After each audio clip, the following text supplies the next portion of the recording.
Hello, and welcome to Mornings with Joel, commercial real estate podcast, where we focus on rising stars and established players in commercial real estate and talk to them about how they are building legacies in today's marketplace.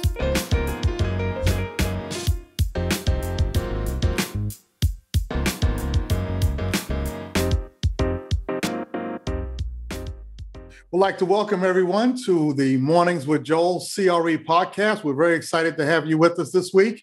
And today we have a very special guest with us, Lyneirs, excuse me. We go back quite a few years. As you know, we actually met back when you were doing Brick City development. We were kind of hanging out with Reese, and that was seemed like many ages ago. But, absolutely. Good to see you again. A little bit more gray than you were before. I am. That's exactly right. COVID beard.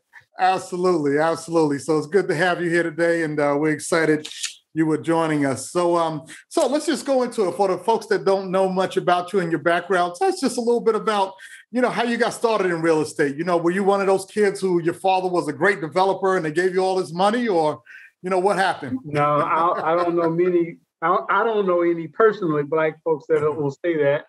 My background is my parents owned the bar. Every day we have to clean up the bar or restock the bar. That was how we, sort of cut our teeth as teenagers. Okay. I started my career in real estate. I was a lawyer at a bank. After graduating from law school, I worked at a big firm and knew I didn't like that. And I went to a bank that had 90 lawyers in our law department. And every day, we would the legal department would document the loans of $90 million, $100 million transactions to a public utility or to some big corporation. It wasn't until I got a chance it was a pro bono project where the bank was making a $100,000 loan to like a local barber who was buying his building on the west side of Chicago, not far from where I grew up, that the work really came alive for me. It was the same promissory note and mortgage and other documents, but it was sort of community impact oriented. Okay. And I've been chasing that high, sort of every sense of how to give resources to people and places that other people overlook or undervalue is how I always talk about it now. And so I left the bank 2 years after. I joined a guy who was doing affordable housing. I worked for him for a couple of years and sort of learned housing.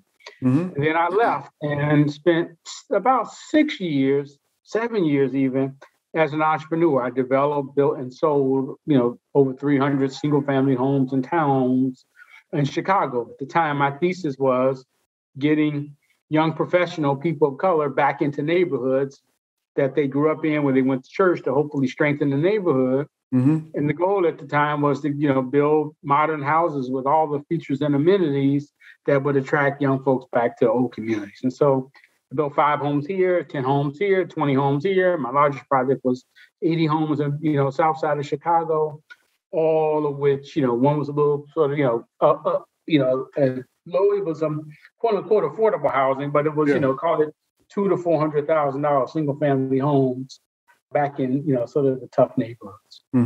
That was it. So I learned all my early work was around residential and community development, mostly in Black neighborhoods, which, quickly became my passion. Gotcha. And then at the end, I had all the highs and lows of entrepreneurs, from Young Entrepreneur of the Year, winning $100,000 in a pitch competition, to then wiping out, had to sell literally in a fire sale to go and take the job. I ended up working for General Growth Properties, and it really making the same focus of the work. Was in many of the places where I was building houses, people always complained that there were, insufficient retail amenities and services. Gotcha. And so I thought General Growth, there was a CEO who was really sympathetic to the work we were doing of, hey, I'd like to see more retail in underserved areas. And so I had a chance to work nationally to get retailers to, basically black and brown neighborhoods across the country. So we did work in Detroit, in Baltimore, in Birmingham, Alabama, in Harlem, parts of Milwaukee. That was the work. Okay. And that was really the exposure. It was, sort of a national platform. General Growth at the time was a, almost $30 billion company. And, retailers would come to us and say, can we get into your malls And I'd come to the end and say, at the end of the day, and say, hey, how about the west side of Chicago? How about West Baltimore? And, try to, get them to take a new look at an old neighborhood. And what would they generally say? Man, I got a long video where they told me no so many times that they finally just said, you still working on that? Okay, I'll take a look, right? So it was like, no, we do our own research. Oh, no, that's not our neighborhood. No, Target one time told me there was too many of our non-guests in the trade area, and they'll keep their guests away. And I was like, what is that? Right? Yeah. I've heard no 1,000 times. But, again, when I could, what I found in retail is you have to build a relationship almost before people will really even listen to you. Yeah.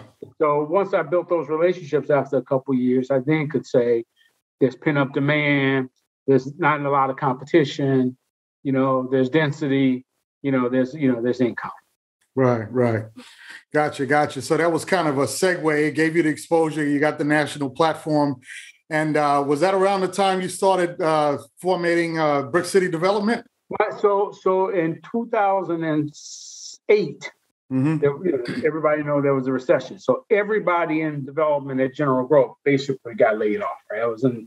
And so I was trying to figure out a nice severance. I was trying to figure out what I do. But I stay in Chicago, and I had met Cory Booker in Newark, New Jersey. Okay. And he had started, and his team had started an economic development organization for the city, sort of quasi-governmental entity. That was my first time ever doing anything in government. Typically, I petition government for incentives, for entitlements. And so now to be on the other side during this period where there wasn't a lot of activity was a lot of fun. Cory, such a charismatic leader. Newark was well positioned. As the recession thawed out, we probably did $2 billion of new deals. The new headquarters for Panasonic, the grocery stores, housing, restaurants. And so my job at that time was, I called it analyzing and advocating. So our job was to convince the elected officials that this was a good project, to understand which projects could really get finished coming out of the recession.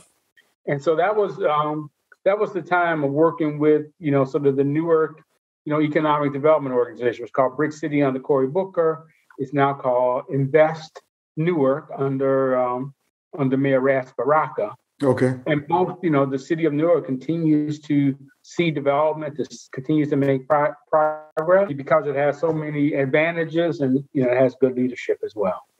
And then finally, at the end of when Mayor Booker became Senator Booker, I started thinking, well, I go back to Chicago. Where's, what's my next step? And I got an opportunity to work at Rutgers Business School. I had the Entrepreneurship Center there and raised capital for entrepreneur support programs. And what became initially started as a research project, ultimately became a company that was launched with about $7 million of capital from the MacArthur Foundation and Chicago Community Trust. So same thesis, how do you get more retail and services to strengthen neighborhoods, right? So I had this time philanthropically motivated impact investment to try to, change neighborhoods and strengthen neighborhoods and ultimately invest capital in deals that are led by, people of color. Right. Yeah, no, that's very powerful. So, thinking back to that time, I remember in 2008 and around that time, and like I mentioned, when we were first had met, we were kind of you were in that Brick City development frame of mind at that time.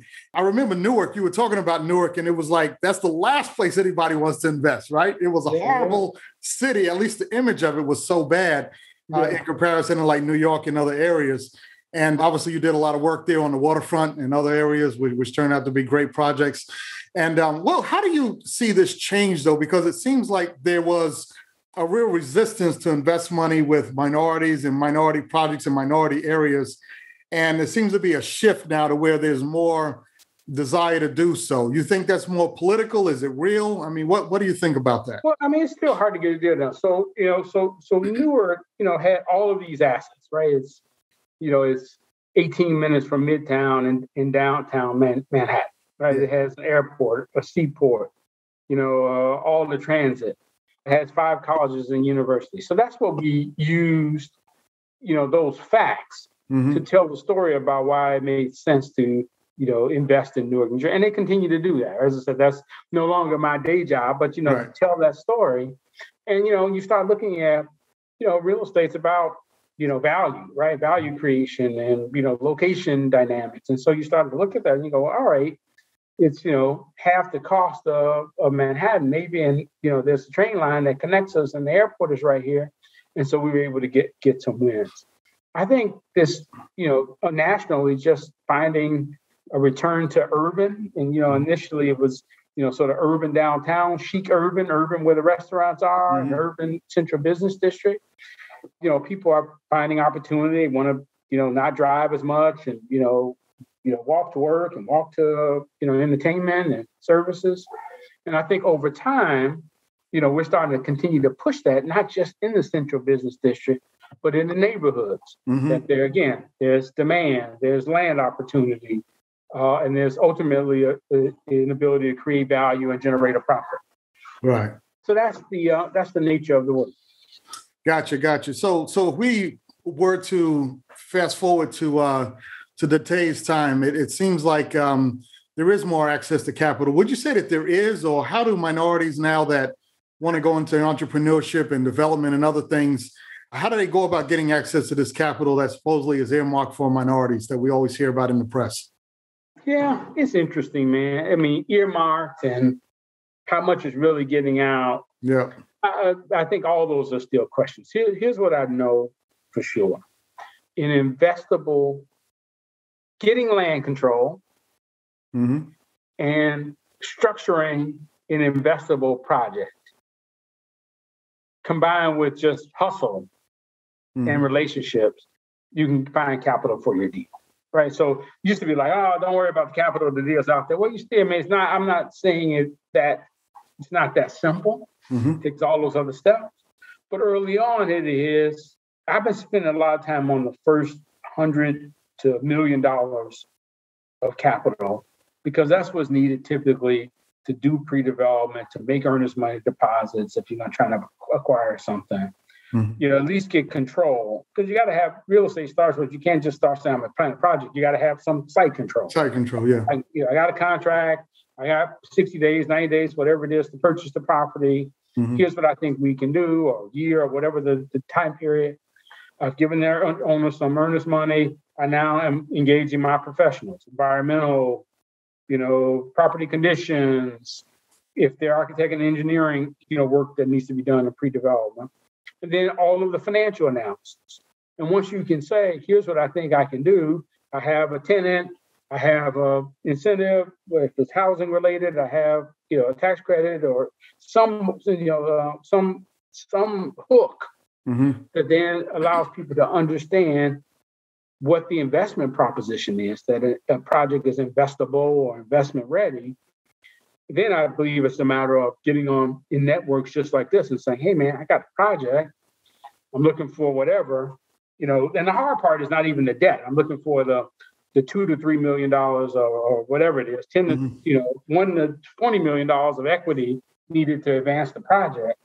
That's where that's the tough capital. Right. The debt capital is there's 1,000 sources. The CDFI lenders, the traditional bank lenders. It's that, it's the equity that's needed that I still believe is the gap, and where I'm spending a lot of time talking about friendly, patient equity-like capital. I call it friendly mezzanine debt could work as well, right? That ain't trying to, take out the entrepreneur. It's that type of work. That's where the need is. And that's where I think we all should be talking about is how do we get more friendly, patient equity and friendly subordinated debt, right? People say, oh, I got debt. And when I call friendly debt, what's been really illuminating to me and both frustrating and in some instances infuriating, right, is there's capital, but there's also a whole lot of what I call non-friendly capital, right? Extractive capital.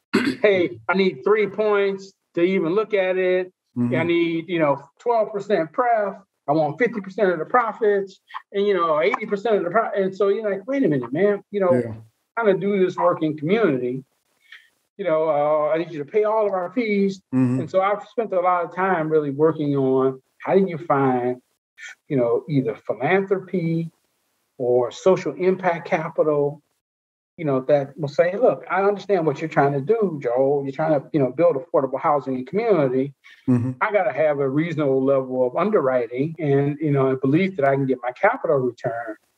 But my personal strategy has been not to try to go to pension fund and the traditional sort of equity capital route, because I'm trying to do work in, the toughest part of the city, and then intentionally include other people of color in the ownership. Mm-hmm. So I'm like, you can't go to the toughest part of the city, do inclusive ownership, attract retailers in a way and incentivize them to come and, do market return at the same time, right? Yeah. So there's some folks who like doing market return, not trying to do all this other stuff.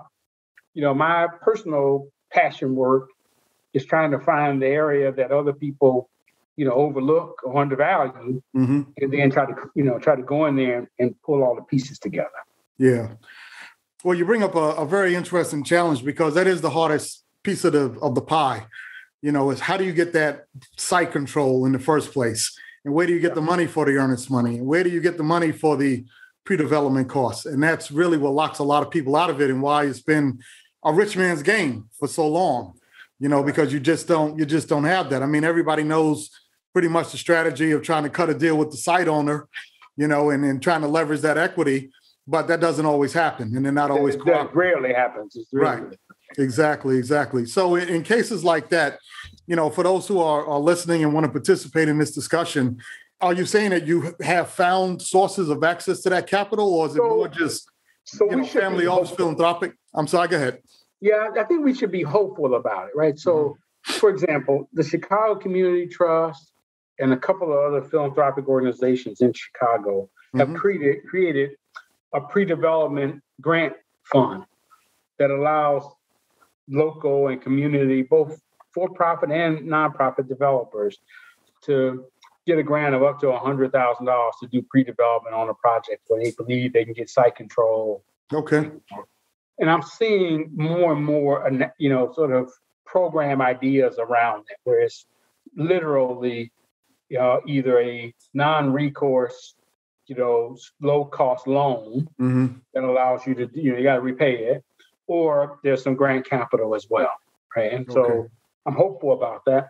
But on the other hand, I do believe to have credibility in the game, you got to figure out either with your own capital, savings, if true. You always say people talk about friends and family. I never overemphasize friends and family, because for me, that's always been the hardest capital to raise. It's personal. When I go to my friends, they say friends and family round, do the friends and family round. I always say I went around to my friends and family and I got a round of applause, right? They all are supportive. But, someone putting in $20,000 or $50,000, just my friends, that's meaningful capital to them. That's not someone saying, oh, here, I can write it out of my check. So I got to continue to get better, more affluent friends, to either do the friends and family round, or, you got to have some of your own capital to be credible, right? I think if I have no capital, but I have this idea, I think it's hard. I think, whatever that means, so it can be, I borrow this from my friends and family and I'm at the table. This is my capital, right? Because I'm personally obligated to other people to deliver it, but I'm at the table as here's my stake in the game. And I do believe it's to really be credible, you have to have some, 2%, let's assume the equity requirement is $100,000. I think you should be at the table saying, I got $10,000, $20,000. Equity requirement is $1 million. I think you could say, look, I am here at least with $50,000 of my own money, right? So somewhere between, on the low end, probably 2 or 5% if the numbers are really big, or it could be as much as 20% on a smaller project, right? I'm trying to flip a house. I got to have some money in here, to make people believe I'm credible. Yeah. Well, that's a valid point. You mentioned something earlier about, friends and family. It's significant and meaningful money for them. In most minority communities, there isn't nobody sitting around with an extra $200,000 just to invest in your project, right? That's their whole retirement savings. So, it becomes even tougher in the minority communities in a case like that. So, how do you try to figure that out in a case like that? It's just really, really challenging. but you got to find a way through it. Now, you talked about one of the things that you did, and one of our other guests we had talked about before as well, how they, just did single family fix and flips to kind of get some of that seed capital to do some of those things, and it sounds kind of basic, but, it is foundational capital to kind of get you going, and that's something, that's a level most people can reach. Projects. I mean, I think that's right. So doing single family homes and, fix and flip them. I wish I would have held more. I always tell people I developed, built, and sold over 300 homes. It wasn't until I got to General Growth, and then I even got to Newark. I met this guy, Jerry Gottesman, who owned Edison Properties. And he was like, "We never sell." And I was like, "Man, if I would have just not sold, 20% of the homes that I built, they'd be paid for by now, until the early 2000s. And, they refinance in real estate. That's one of the advantages. You refinance, it's tax advantage. It's the refinancing and not selling. So you look for those opportunities. Right. But again, I do believe early on getting some initial success. I fix the house, I take people through to it. When I built my first 4 houses, you would have thought I built 40 houses, right? Yeah. So that was, because I walked people through and said I could do this. Same way with our shopping center work. We did our first shopping center. We bought it last January. And, we have bought 3 others since then. And our goal is to buy, as many as 10 additional by the end of the year. So, we'll continue to do that work as we, But same way, I'm raising capital. I'm getting the right resources in place to continue to advance the work. Gotcha. Yeah, go ahead. I saw a question about the crowdfunding. And let me just spend a quick minute there. Okay. When we bought our first shop. Actually, let's do this if you don't mind. Let me have Kwame ask his question, because then when he can ask it, he can articulate it better. Great. It's it being typed in the box. So we generally open up for questions around this time. So Kwame, go ahead and. So thank you so much. So, thank you, Joel. So Lyneirs, I have to say I've been following you for a while on your journey, and I heard about you through crowdfunding. I saw you on Small Change when you did that project. And I have to tell you, I got really excited about it. But by the time I put my money down, the deal was gone. You had raised the capital. So can you talk about kind of your efforts with crowdfunding, why you chose that, and what the impact it's had on you? Yeah. So when we bought our first shopping center, basically we did it with small syndicates. I'd call, "Hey, Kwame, hey, Monica, hey, Joe, y'all want to invest with me?" And our, $30,000, $40,000, $50,000 from, small groups of Black entrepreneurs. And my focus was always that if more people of color owned assets in their communities, our communities would be stronger, right? And so my talking point is wealth is created by owning assets that generate recurring revenue and appreciate over time. That's real estate. Real estate is one of those. Real estate or businesses. And so the big focus, even after the George Floyd murder, there was looting on the, in the areas where we've been working to do our retail investment. And my analysis was, hey, nobody Black owns the commercial corridor. They shop there, but they don't even know the Black property manager, a Black leasing person. So my thought was, when we bought our first one, we bought it. The property manager was African American. The leasing agent was African American. We had to build out a space for a tenant. It's like a 5,000 square foot. The architect was Black. The contractor was Black. We had to do a roofing job. The roofer, we found a Black roofer. Insurance, we found someone to insure the shopping center was a Black insurance agent. Even the landscaper, and I always joke like that, even the landscaper was a person of color. Wasn't that we were only going to, only Black supply. It was like who we know and who our network was. And our thought was that if more people of color owned or had some type of stake in the shopping center around where they live and work, that they would, patronize it, protect it, and hopefully strengthen the asset, add value to it, and strengthen the neighborhood as well.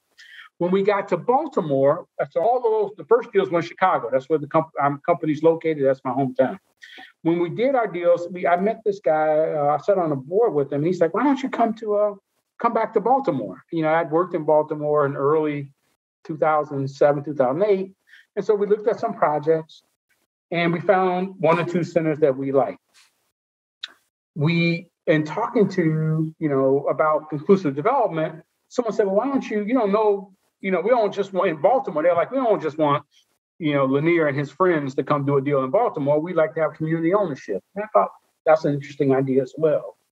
I met with E. Picker, who's the CEO of Small Change, and we worked through this crowdfunding platform, not knowing how it was going to work, right? Because, you have to basically put everything about the project online. And because of the SEC rules, you can't really advertise, right? It all has to go through this platform. So I wasn't sure how it was going to work. Early on, it's like anything else. There's a political slogan that says, it's called Emily, early money is like yeast. So early on, I was calling my friends like, hey, Joe, can you invest $1,000?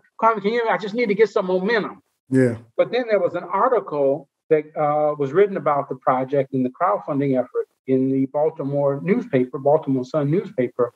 And within 48 hours, it was fully subscribed. So we raised $330,000 from 130 plus local Black and other impact investors, right? The average investor, some people invest $10,000, but the average investor invested $1,000. So the average investment amount was about $2,500. And I really now, it's funny.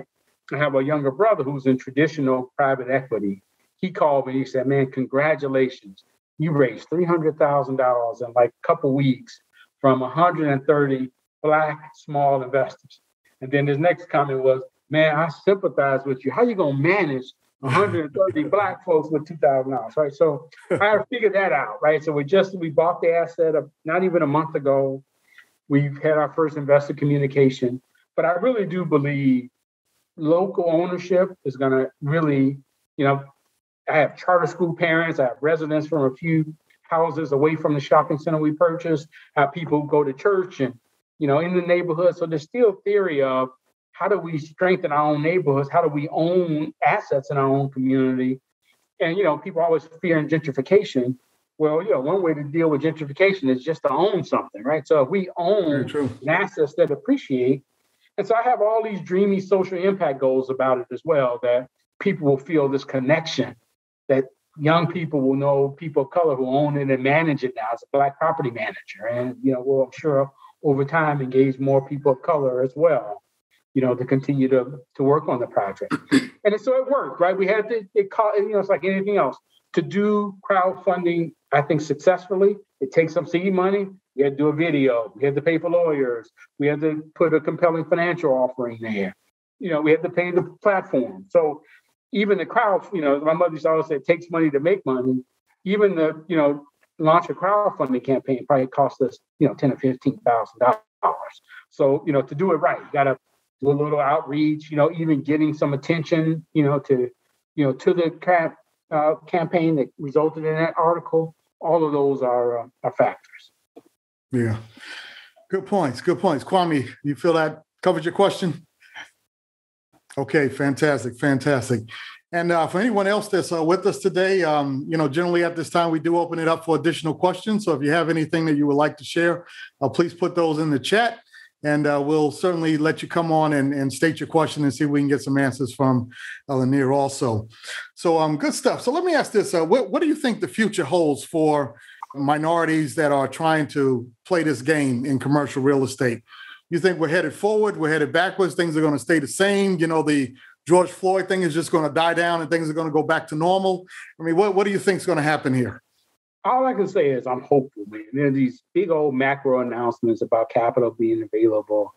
There's programs that are focused on identifying, entrepreneurs of color, developers of color, and getting them capital and adding capacity to them. I think there's recognition that, if we don't solve the racial wealth gap and, sort of systemic inequality stuff, our country's not going to be as strong as it could be right now.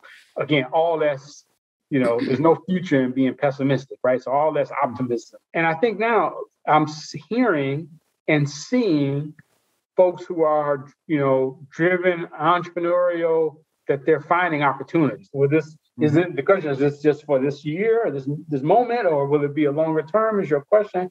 I just know people are making moves, and I feel a pressure, like an urgency right now to find a deal, to structure a deal, to make an ask, and I think all of us should be, let's test it. Let's find a deal, structure a deal, see if we can, find the capital for it, because people are saying, We want to do deals with people of color. We want to do deals that will strengthen communities of color.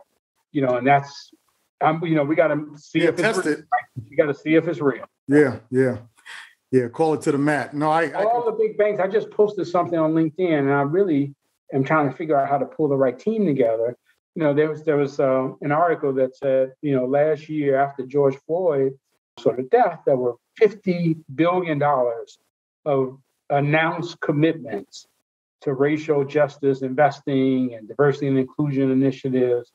But the article was saying that less than 1% of that capital has actually been deployed. Some crazy number. Mm-hmm. So I'm trying to figure out how to pull a group together to make some noise, to create a report card, to hold those big, Facebook announced some, Chase Bank, Nike, AT&T, Google, all announced, Amazon, all announced these big old, commitments. And so now we got to A, make sure they live up to it, but then B, make sure we have projects. I call them vehicles investors. Here, you can do this deal. Here's another organization. Here's somebody trying to do something. Put the money here, put the money here. These are trusted partners. They have expertise. They have, commitment and experience.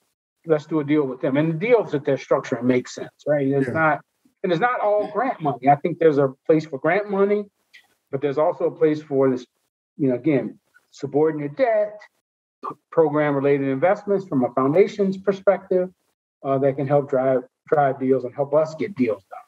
Yeah. Lyneirs, you bring up a good point, and that's, you had asked me earlier before we started really doing this podcast as to what was the objective.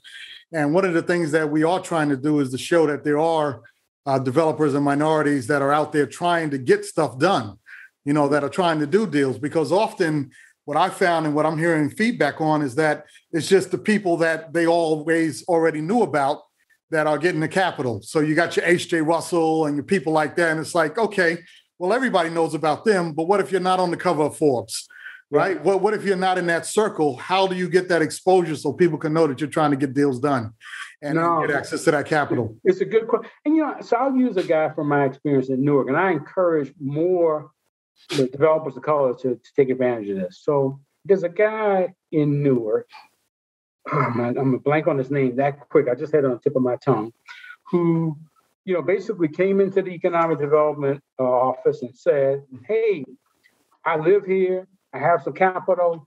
I've got my degree in engineering. I want to do development in our city. Right. And so he became everybody's, sort of local favorite. We wanted to help them. We wanted to find them opportunities. We wanted to connect them with capital. And I believe more and more people can do the same thing as well. Like sort of go in to the economic development folks, to local philanthropy, and say, here's my background. I have a little bit of capital. I see this as an opportunity. I believe I can control this project. Can we have a conversation, right? Yeah. And so it's like anything else. It's like relationship building.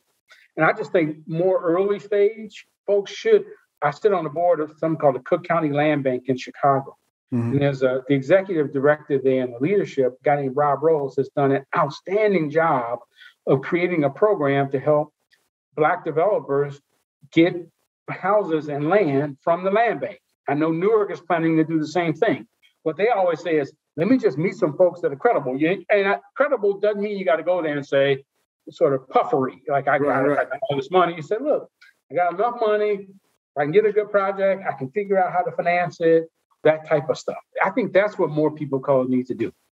Yeah, we might even need to talk about this offline, but I think that that's something that we might be able to come together and do collectively because we have that same mindset, and being able to, as you mentioned, create that report card where we identify all these people who have made commitments to capital. I have tons of deals crossing my desk, some of which I participate in, and to be able to say, hey, here's a deal, put your money where your mouth is. You saying that you're going to do this? Here's an opportunity to do it. Here's the credibility. We could help these guys, these developers assemble a team, get the expertise behind them, get some of that early pre-development capital that you were talking about. I don't see why we can't put that all together and make something out there and kind of keep that report card, even with your resources at the university. We might be able to do something like that. That's exactly right. So we'd love to work with you. As I said, it sort of got brought to my attention last week. University, we do have some resources. The question is, how do we, and I want to do something quick, right? I think now is the time, right? So we want to do something good and thorough and, respect it, but quickly, it's been a year now. We could probably poll, enough of folks that we know in the space and say, who's doing good stuff, even if it's just perception. Right. So JP Morgan Chase made a $30 billion commitment. Who do you know that JP Morgan Chase has supported, right? And again, I think some people will say, yeah, absolutely. They made the commitment and they followed through on it, which I actually think is largely the case with JP Morgan Chase. Yeah.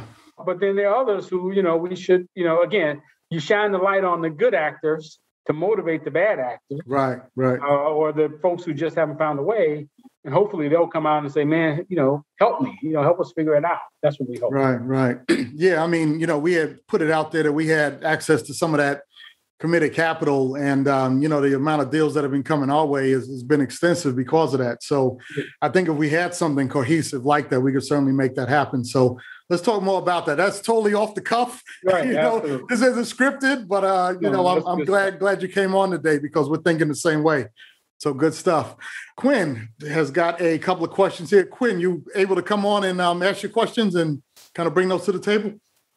Yeah, Joe, I'm not going to take too much time. Thank you for the conversation. It's great dialogue. So really just wanted to get some perspective from Lyneir on the opportunity zones and, how that was pushed out to our communities, and if those are even still relevant, or if there are, any insight in terms of opportunities there. And then also just the impact of the proposed changes on 1031 exchanges, because, you think about where investment is going, and, typically it's tax related, folks who already have big money that need to place capital. And if that's going to deter people with capital gain stuff, does that present opportunities for folks who don't have those deep pockets? Yeah, both interesting questions and somewhat related. So like everybody, when opportunity zones were first announced, I was excited. I probably sat in on 12 webinars and conferences about opportunity zones. And what became clear was there were some areas that were, they call them Christmas tree areas, where, how that site get in the opportunity zone, right? And that, and all of the traditional, well-capitalized developers who didn't look like us already had those sites under control, and they were able to get their tax advantages of opportunity zone. But what also became clear was folks who were looking, again, my work is in ethnic, urban, and underserved areas intentionally. Right. And so what I initially hoped was, all right, great. People are now going to have an incentive to invest on the South Side and the West Side. And you said that's what it is in Chicago. But two things became sort of evident. One was folks were still looking for market capital. They were like, great, the tax return is just an additional benefit, but I still want to get, if I think I need to get a 12 IRR, I want to get a 12 IRR, and I want to get this tax advantage.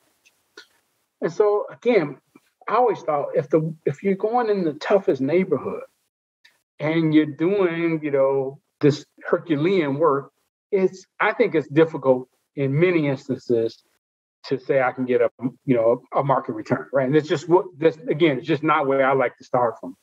And so that's been my concern with opportunity zone, that folks initially thought it was going to attract all of this additional investment and do it in a way that was, would incentivize it.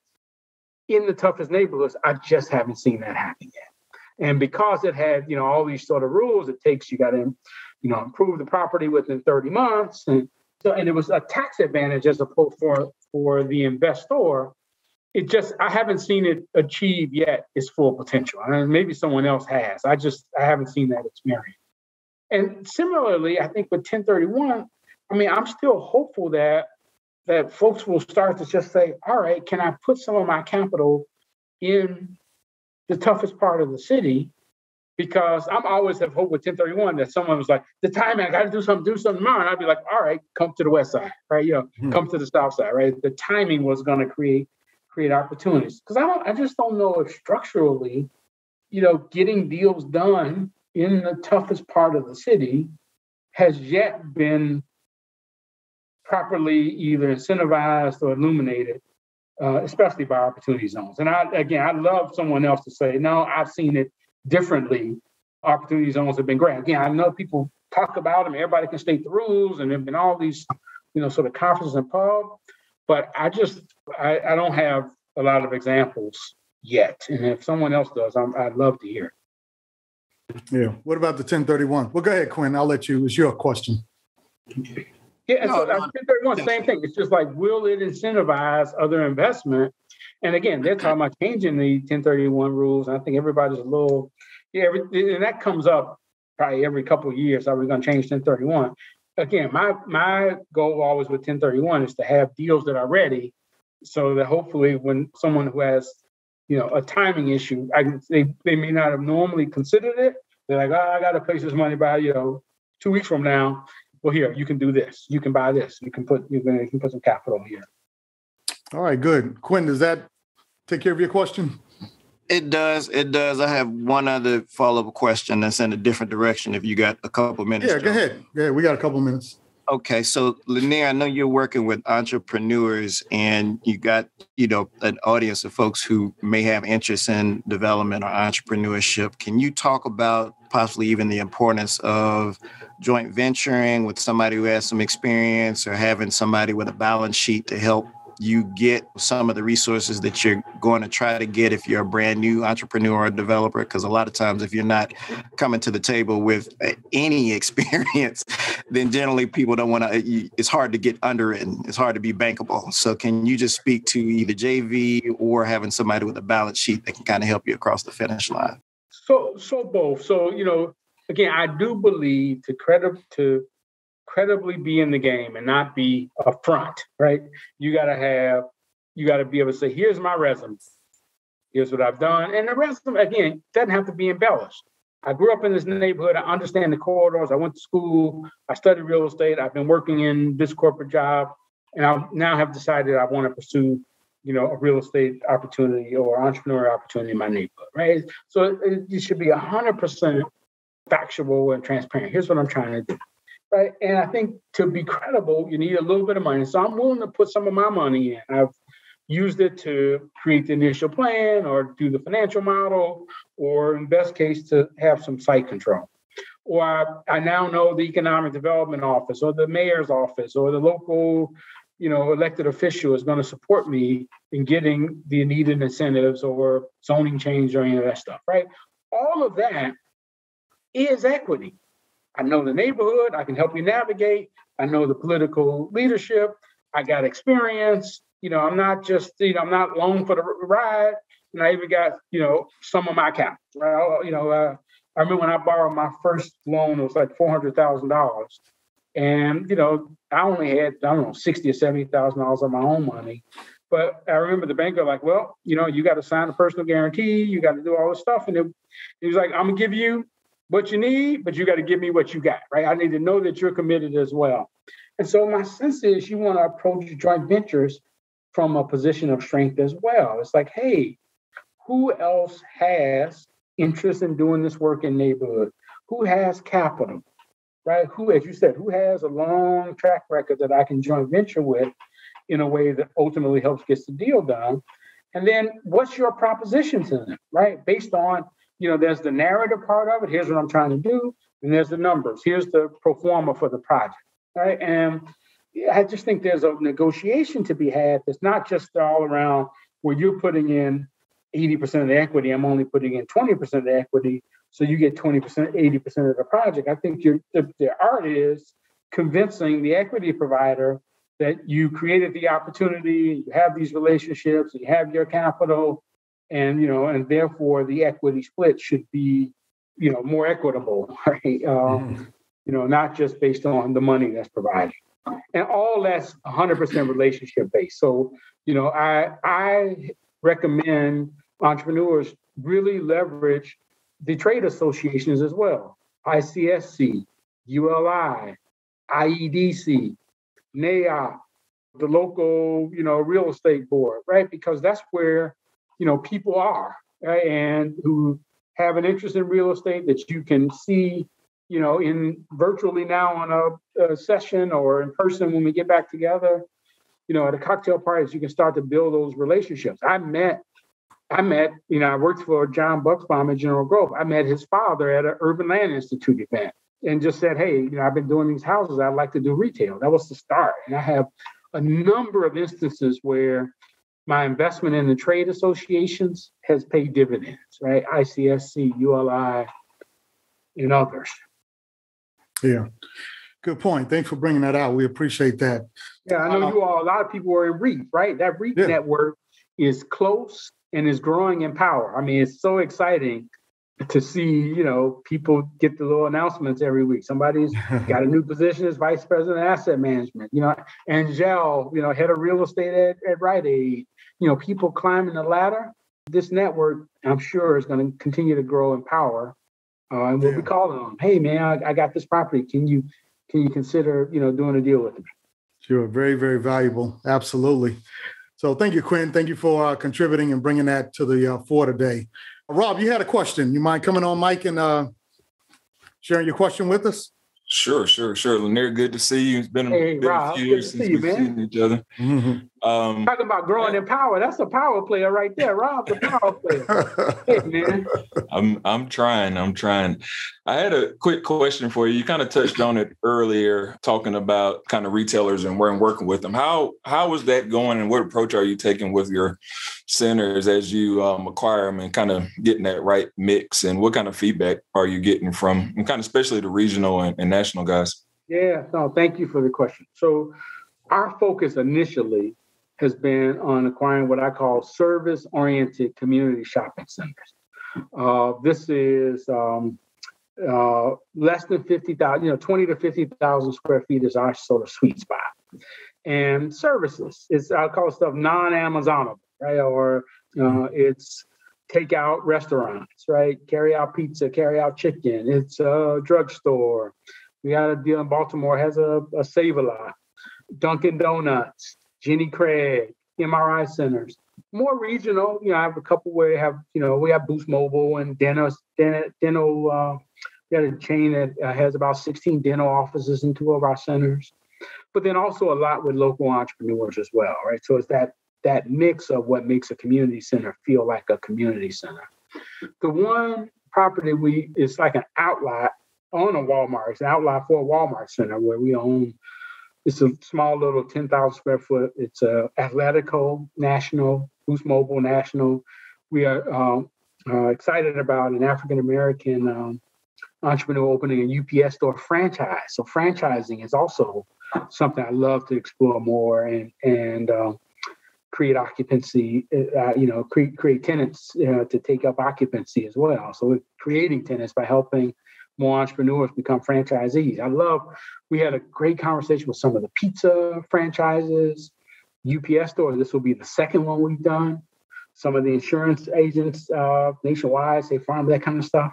So that's been our work. We haven't gotten to, it's going to be interesting. Can we get more drugstores? Can we get more? I love the healthcare stuff. That's been great tenants. And so urgent care, and we haven't done dialysis, and I know that falls in that thing, but but urgent care, physical rehab, I got MRI center, dentists, that kind of work I love to do more and more of. Yeah, sounds good. Rob, does that cover your question? That covers my question.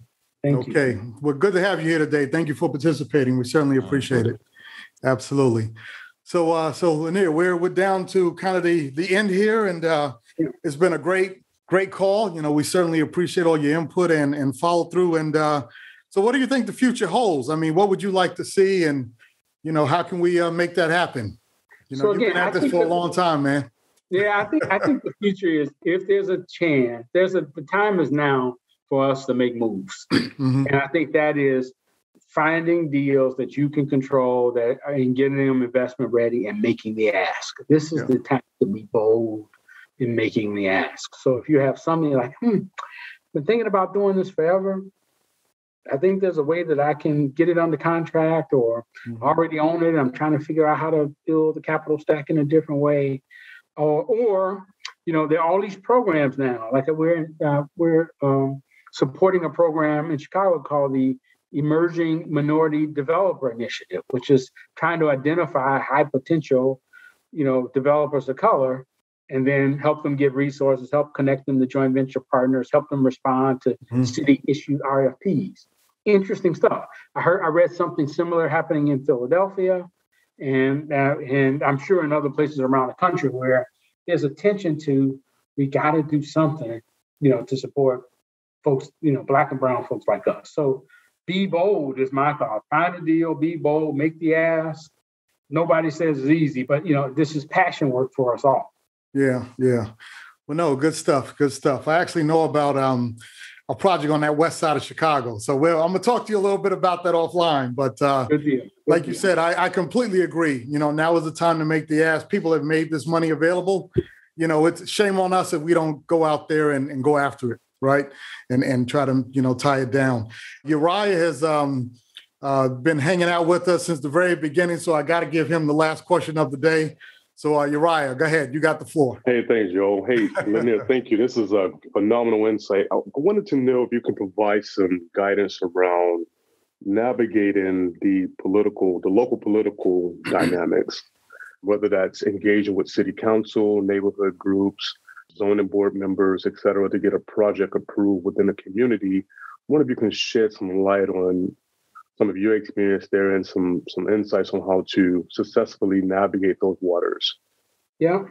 Now, and to do urban development, it's having good relationships are obviously critical. Maybe that's the case everywhere, but I think especially in communities of color, understanding who the local elected officials are. And alderman, city council member typically has some voice in zoning change.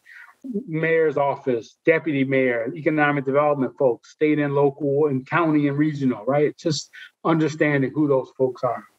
I also tell people just getting out, talking to folks. So there's this broad statement around, we got to have community support. And someone will say, well, who's community? Who defines? If I talk to Joe, did I talk to community? If I talk to Amber, am I talking to community? Who's community, right? So my sense is finding those community organizations and just sort of answering the question. My example, in Baltimore, I hadn't worked in Baltimore in a dozen years. I just did one by one. I contacted somebody I worked with 12 years ago and said, man, who should I be talking to? And they connected me with a group of 12 African-American ministers. And then those ministers connected me with the parent association at the local charter school. And so I did a session at 8:30 in the morning, 11:30, and at 6:30. Here's who I am. Here's what our project is. There was an African-American group of developers, Black men. I got on a Zoom call with them and said, here's what I'm trying to do. Here's what I'm doing. Tell me about you all. All of that is currency, right? It's like putting pennies in a piggy bank, so to speak, that people got to say, I know this person. I know Uriah, understand what he's trying to accomplish. I believe the brother's genuine in his approach, and the deal makes sense. And, every now and then you have to change the deal some or negotiate with the community around, what you want to do and why it's relevant now. But that's all part of the process. And you can't be shy about it. You can't lean away from it. It's been cool for me this last year. I've been able to do a lot of it on Zoom call. Right? I didn't have to. And so, I probably have done, community meeting Zoom calls with 5 to 50 people and just, put myself right on the line. Here's who I am. Here's why this is important. Here's what this moment's about. Here's how the deal is going to be structured. Here's what we're going to need from the city. At some point, we're going to need your support, community, letter or email to show up, or elected official. We're going to need your support because we're asking, the city to provide some resources, and they're going to want to know that local alderman or local city councilman, you believe this is a good idea, right? So lean into it, man. All right. Thank you. Well, sounds good. So, Lyneir, we greatly appreciate it. We got to do a better job of keeping in touch. We can't let so many years go by, Absolutely. This has certainly been great. Definitely want to talk to you offline about some of the things we discussed today because we're in the same groove. We're just in 2 different cities. So we could bring that power together and make something happen. But it's been great. This is a fireside chat, the Mornings with Joel CRE podcast. We're very grateful to have you all here today. And Lyneir, thank you as always for being here, as well as all of our guests, and for your participation. And we look forward to seeing you guys next time. All the best. Thank you, Joe.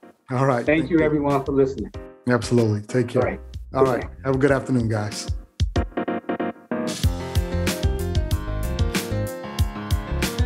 You've been listening to Mornings with Joel, Commercial Real Estate Podcast, where we focus on rising stars and established players in commercial real estate and talk to them about how they are building legacies in today's marketplace. Please check back weekly to hear our upcoming guests.